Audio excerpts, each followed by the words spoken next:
Oi, gente, bem-vindos! E vamos para a cozinha fazer uma receita bem rapidinha e deliciosa. Bora começar? Aqui no copo do liquidificador eu vou adicionar uma lata de leite condensado. Vou adicionar também um vidrinho de 200 ml de leite de coco.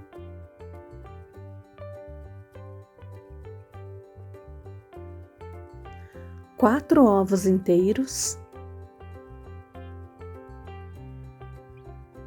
E a mesma medida da lata de leite condensado de leite, 400 ml. Vou adicionar também 1/4 de xícara de fubá tipo mimoso, aquele bem fininho, e 1/4 de xícara de farinha de trigo. Adiciono também 1/4 de xícara de manteiga ou margarina. E agora eu vou tampar o liquidificador para não espirrar e vou bater aqui, gente, por aproximadamente 3 minutos.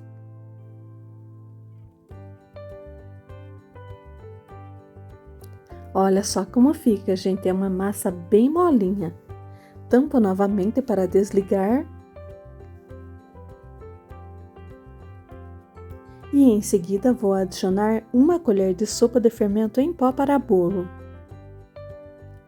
E agora a gente liga o liquidificador novamente para bater e misturar bem rapidinho, só até incorporar o fermento. E vejam só como fica a textura dessa massa, gente, é uma massa super líquida. Feito isso, eu vou pegar uma forma que eu vou utilizar. Essa forma mede 20 centímetros por 20. Eu coloquei aqui, gente, um papel manteiga para forrar a forma, porque essa aqui é de fundo removível. E como eu quero desenformar o bolo, então fica bem mais fácil de fazer isso.